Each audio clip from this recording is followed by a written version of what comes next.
After my father died, my family drifted apart because of our pampered sister. Now, as I struggle to help my brother with his crushing medical bills, she has the audacity to demand a house. I've always been the golden child, especially in Karen's eyes. Dad had some wisdom. He would occasionally tell Brittany to cut it out, but he gave her far more freedom than Ethan or me. Karen, forget it. She let Brittany get away with anything. Brittany was what my parents affectionately called a surprise. She came much later than Ethan and me, and I truly believe the age difference played a major role in the special treatment she received. Since she could walk and talk, she's been treated differently. It's hard to explain exactly how this favoritism showed up, but it was everywhere. More attention, more praise, basically more of everything. And what happened if she misbehaved? No consequences. Karen would just laugh it off as if it were the cutest thing ever. Growing up in the shadow of a beloved sibling is a terrible experience. It chips away at your self-worth. You constantly feel inadequate, like you're always in second place, or in my case, third. You begin to believe that no matter how hard you try, you'll never measure up to others. The most painful part was Karen's outright refusal to acknowledge the bias. If Brittany said something cruel, and trust me, she was an expert at it, Karen would ignore our hurt feelings, saying we were being too sensitive, or that Brittany was just joking. But it was never a joke. You could see it in Brittany's eyes, the small, satisfied grin she'd flash. She enjoyed making us feel small. I remember a time when I was about 12. I got some new clothes, and I was so excited to wear them. Brittany took one look at me and said, "It makes you look even wider than usual." Karen just laughed and said, "Oh, Brittany, don't be silly." But I could feel my face flush with embarrassment. It was always like that. Our family seemed split into two teams, Karen and Brittany against the world, and Dad, Ethan and me always on the defensive. Even Dad wasn't a reliable ally. He had often switched sides, probably just to keep the peace. So, what did Brittany do? She relentlessly picked at everything. My appearance, Ethan's career goals, our life choices, nothing was off limits. She had a knack for spotting and exploiting your insecurities. The Thanksgiving incident with Ethan is a perfect example. He was excitedly talking about his literary degree, his love for reading, and his desire to write. Brittany casually called him an unemployed burden in front of the entire extended family at the dinner table. The silence that followed was deafening. Dad muttered something about Brittany crossing the line, but Karen just smiled indulgently. One day, after a particularly tough week at work, I was telling Brittany how exhausted I was. She latched onto that and immediately started her rant about how haggard I looked and how my long hours meant I'd never find a man. I still remember her exact words because they hurt so much. "You look like you haven't slept in days." And honestly, no guy wants a workaholic hag who looks like she's aged 10 years in the past 2. After that, I went completely silent for weeks. I couldn't bring myself to speak to her, and it wasn't just us. She treated friends, extended family, and strangers with the same casual disrespect. Anyone who wasn't Karen was fair game. Ethan and I harbored a deep resentment. We hated Brittany's cruelty, but we hated Karen even more for enabling it. I recall having a particularly intense debate with Ethan, during which I stated that we despised her for it, referring to Karen's unflinching support for Brittany's behavior. I know it seems harsh, but it's the honest truth about how we felt. I believe Brittany's physical attractiveness contributed to her difficulty coping. She appeared conventionally attractive. I know it sounds petty to admit, but it is relevant. It is simpler to regard insults from someone you consider equal, or even someone you regard as inferior to you. However, when someone who is commonly regarded as gorgeous tells you that you are not, it is taken more seriously. It plants the seed of doubt in your mind. I began to question my own appearance and worth. Looking back with the advantage of hindsight and therapy, I believe Brittany's relentless urge to criticize others stemmed from her own deep-seated insecurity. She did not follow a traditional career path. She dabbled in freelance graphic design, but it was more of a pastime than a profession. She depended greatly on our parents, both financially and emotionally. Perhaps she belittled others to compensate for her own perceived flaws. Ethan and I tried to disregard her words until we were 25. Things changed radically. Dad died 8 years ago, and he was, in many ways, the glue that held our fragmented family together. Despite his own role in the imbalance, he wasn't ideal. He certainly tolerated Brittany's behavior more than he should have, but he was the one who periodically attempted to mediate, to smooth things over, to keep some sort of order. His death devastated their fragile connection. After he left, Ethan and I began to move apart from Karen and Brittany. It began slowly, with fewer phone calls and visits. We'd still see them at big family gatherings, the rare holiday, and maybe Christmas, but only on special occasions, if we felt like it, if we wanted to. We could make that phrase our motto. Then it became an intentional decision. We actively began avoiding them. A wall, as I've learned to call it, had formed between us and them. Honestly, I liked the wall. It provided a much-needed barrier, reducing exposure to Brittany's attacks and witnessing Karen's angry enabling. Initially, following Dad's illness and final death, we made real attempts to retain communication.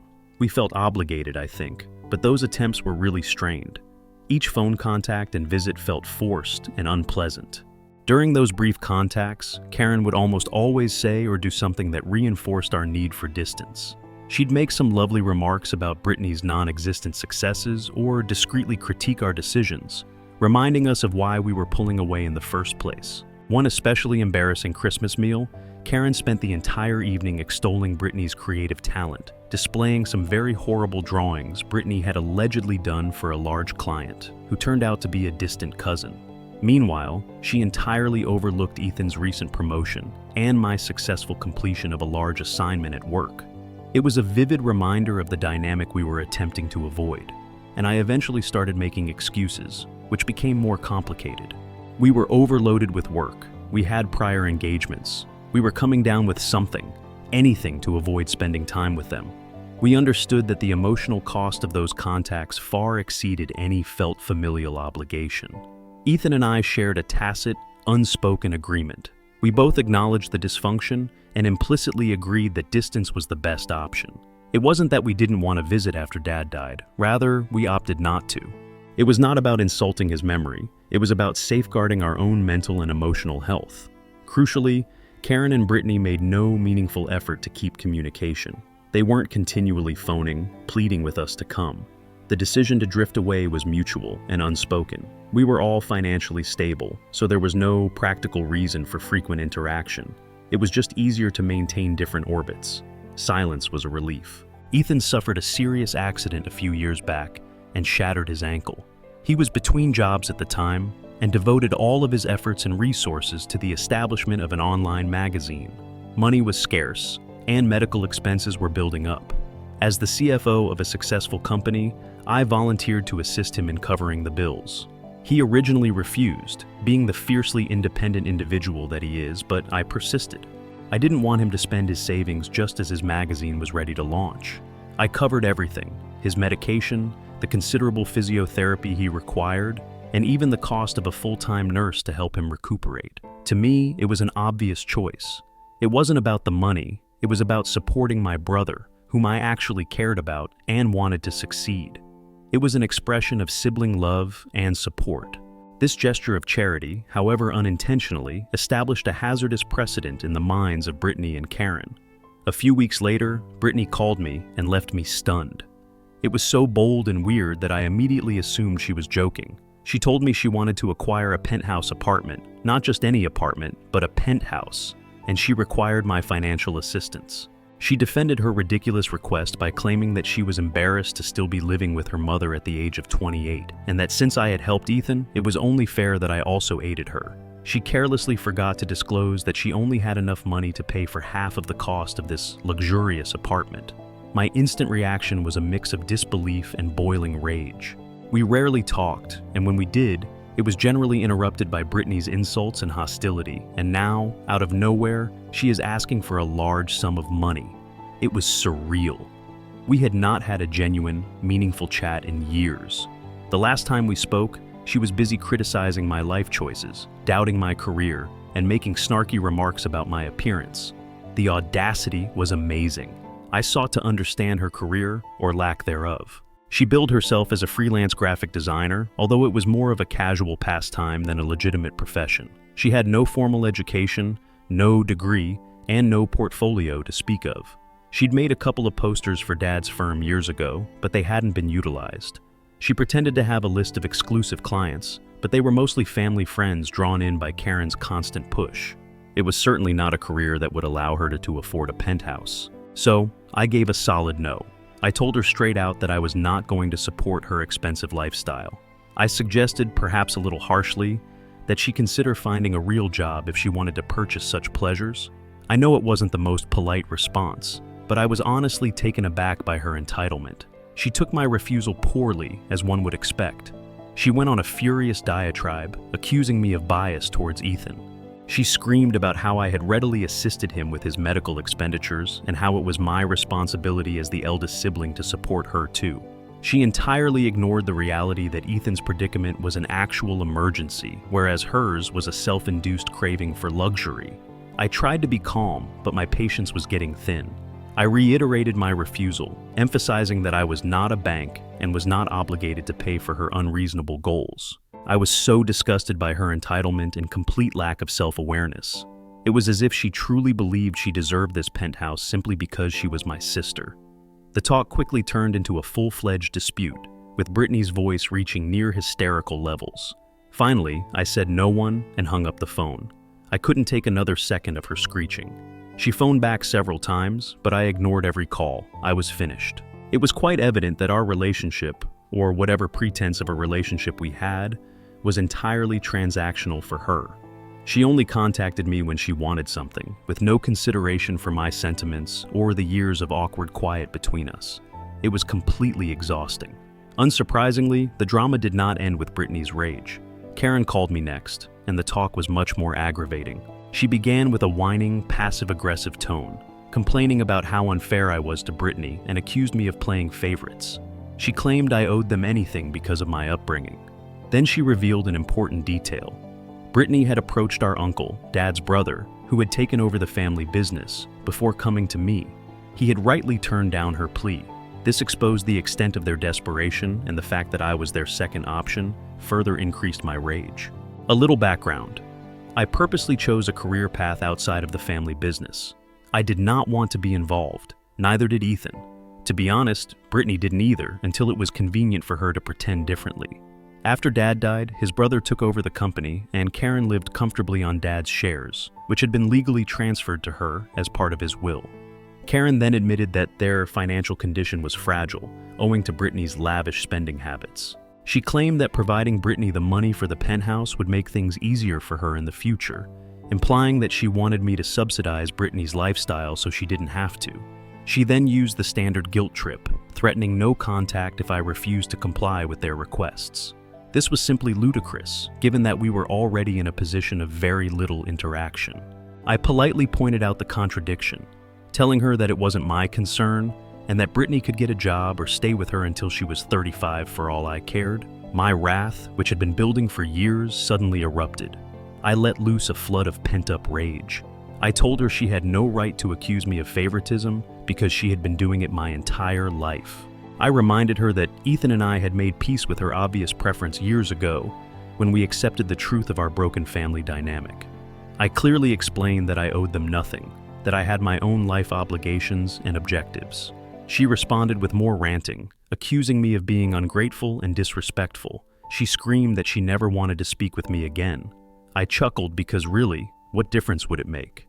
We scarcely spoke as things were. I mentioned my approaching wedding, emphasizing that I did not need her presence in my life.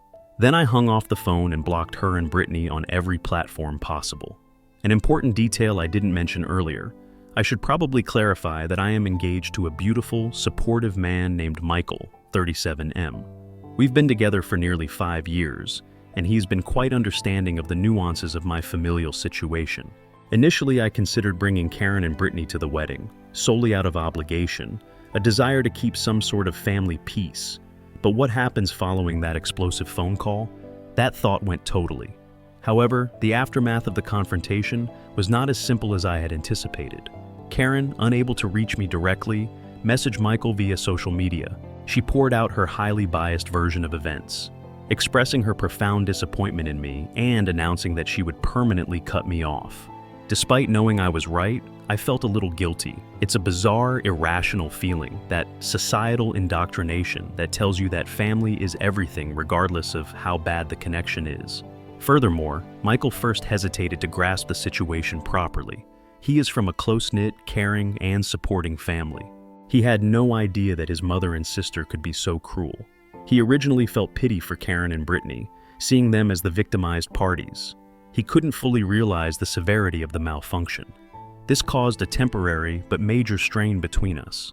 I felt myself having to justify my conduct, explaining the situation's history once more. So, Reddit, AITA? I honestly don't believe I am, but I'm interested in hearing your thoughts. And thank you for reading this entire long narrative. Update. Fortunately, the encouragement I received online from strangers on Reddit who had read earlier sections of this story was quite affirming. Their remarks, shared experiences, and unflinching support all helped to alleviate those niggling doubts. They reminded me that I wasn't alone, that my emotions were genuine, and that I had every right to defend myself from toxic people, even if they were family members. Ethan, as always, reiterated what the online trolls were saying. He reminded me of innumerable examples of Karen and Brittany's manipulative, constant negativity, and complete lack of empathy. He acknowledged my feelings and assured me that I wasn't being unreasonable or overreacting. He too had been through it. He understood. A crucial turning point, however, was when Ethan sat down with Michael and described the problem from his perspective. He gave specific examples, went over the history of the family dynamic, and built a vivid picture of the emotional toll it had on both of us. Hearing it from Ethan, who had seen the dysfunction personally, made all the difference. Michael's opinion changed almost fast. He finally understood. He saw the problem for what it was, a toxic, extremely unhealthy familial dynamic that I needed to get away from. He apologized for his initial concerns, confessing that his own happy family experiences had blinded him to the reality of my circumstance. He even stated that his own parents would never behave in such a manner. From that point forward, Michael became my loyal supporter, totally backing my decision to cut ties with Karen and Brittany. Taking action? So, we took action. We blocked them, Mr. Ethan, Michael, all of us on all platforms. Update 2. Just as I thought it was over, just as I thought the drama was done, it took another unexpected turn. My uncle, Dad's brother, who had taken over the family business, contacted me and Ethan about an urgent situation. He sounded quite anxious, nearly frantic. He informed us that Karen was preparing to transfer a significant percentage of her company shares to Brittany, and not just any shares. She meant to offer Brittany voting shares, giving her enormous authority over the company. His reaction was quick. He thought it was a completely bad idea, a recipe for calamity.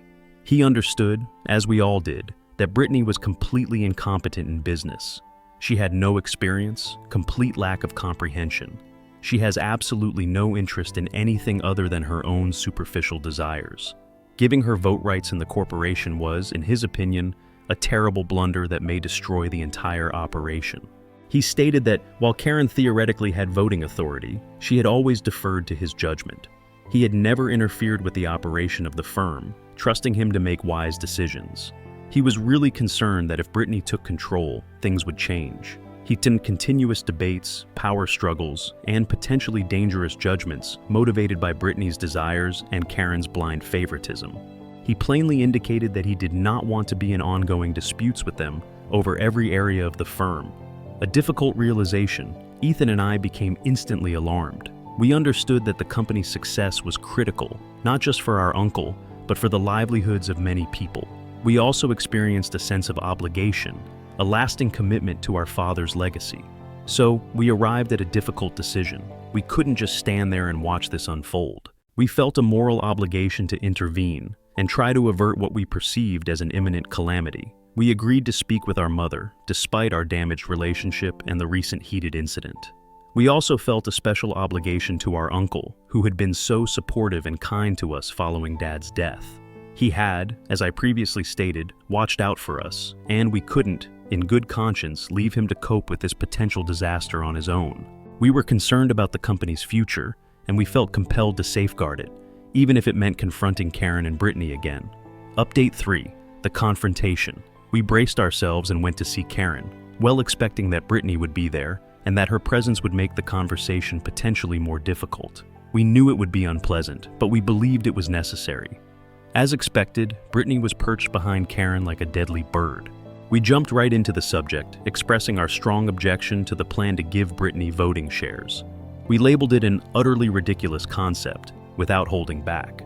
Karen originally used a technique of stony silence, refusing to acknowledge our presence or worries. She completely ignored us as if we were not present in the room. Then she changed tactics, stating that we had no right to meddle in her decision and that she had no desire to engage with us. Brittany predictably screamed about how we were envious of her, how we had never taken the opportunity to be part of the family business, and how we were acting as if we owned the establishment. Her voice rose to a fever pitch, and her face distorted with wrath. It was an extremely unpleasant and stressful scene. I anxiously tried to argue with Karen, appealing to her sense of logic and accountability. I informed her on several occasions that Dad had expressly specified that he did not want any of his children involved in the day-to-day operations of the company. He had implicitly trusted his brother, our uncle, and wanted to prevent any future family squabbles or court battles. I highlighted that I had consciously selected a different career path based on Dad's intentions, out of respect for his vision. I begged her, virtually pleading with her, to reconsider her choice, to consider the probable repercussions, the harm she could cause on the corporation, on our uncle, and on everyone who relied on the business for a living. Throughout my attempts to calmly discuss things, Brittany continued to scream accusations of jealousy, hatred, and interference. She even threatened to call the police on us, as if we were trespassers, intruders in our mother's home. It was an insane display of entitlement and rage. Brittany was probably scared. Deep down, she knew that her financial security, her entire lifestyle, was tied to Karen's control over the company. She feared losing that stability and having to rely solely on herself. I also believe Karen's silence during Brittany's outburst was intentional, meant to make me feel terrible, as if I were attacking her. Finally, after what seemed like an eternity, Karen quieted everyone down. In a cold, dismissive tone, she told us we had been disrespectful and offensive, and ordered us to leave. She said she'd think about what we'd said and would inform our uncle of her decision. Brittany, of course, stayed by her side. Ethan and I left. We had done our best, made our point clearly, and appealed to Karen's sense of reason, to her devotion to Dad's wishes, to our concern for the company's future. But we weren't sure if it had any effect. We hoped she'd reconsider, but we braced ourselves for the worst. That night, I spoke with Michael about everything. I assured him that even if things didn't go our way, we had at least tried. Update 4. Surprising results. 2 long weeks passed. Then our uncle called with fantastic news. He told us that, after much thought, Karen had decided not to give Brittany voting rights in the company. Instead, she was going to transfer preferred shares to Brittany, which would give her a steady income, but no control over the company's operations. It was a huge relief. Brittany's potential mismanagement wouldn't pose a threat to the organization for the time being. Our uncle could continue managing it successfully without the constant risk of interruption. Most importantly, Ethan and I had no contact with Karen or Brittany. This was the ultimate victory. The entire ordeal had been incredibly stressful. It felt strange to intervene in a situation that wasn't officially ours to deal with, but we felt ethically obligated to step in, to defend our uncle, to honor our father's wishes, and to ensure the company's future. Edit. Addressing a key assumption. I wanted to clarify something to address any misconceptions. After reading earlier posts, some people assumed that Dad had left us, his other children, with nothing. That's simply not true. He did leave us assets separate from the company's shares. I hadn't mentioned these assets earlier because I didn't think they were directly relevant to the main issue, the dispute over Brittany's entitlement and Karen's enabling behavior. To clarify, yes, we did inherit other things. Dad wasn't completely unaware of Brittany's flaws. He had a soft spot for her and indulged her more than he should have. I prefer not to focus on the negative aspects of his personality, as I choose to remember him fondly. The key point is that we were never financially dependent on Karen or Brittany. We had our own resources, our own careers, and we live our own lives. Update 5. The final fallout. So, here we are, months later. The no-contact order remains firmly in place, and it has been gloriously peaceful. My wedding is just a week away. Invitations were sent out long ago, and of course Karen and Brittany were not on the guest list. Our relatives who still communicate with us have kept us updated. It seems Karen and Brittany are in complete meltdown mode. They found out about the wedding from our uncle, who was invited, and have been desperately trying to sabotage it. They have contacted other family members, trying to dissuade them from attending, spreading lies and distortions about me, and painting themselves as innocent victims. It's pitiful, predictable, and completely unsurprising. a perfect example of their deceitful, attention-seeking behavior. They cannot stand the idea of me being happy, of moving forward with my life without them. Breaking the cycle. My relationship with Michael is the complete opposite of what I had growing up. He's loving, kind, supportive, and honest. He taught me that family should not be conditional. Remember the harsh, cutting remarks Brittany used to throw at me? How she predicted I'd end up a jobless, lonely, workaholic hag? Well, the joke's on her. I'm none of those things. I'm happy, I'm successful, and I'm marrying the love of my life. And Ethan? He's proving all his critics wrong, including those who doubted his love for reading.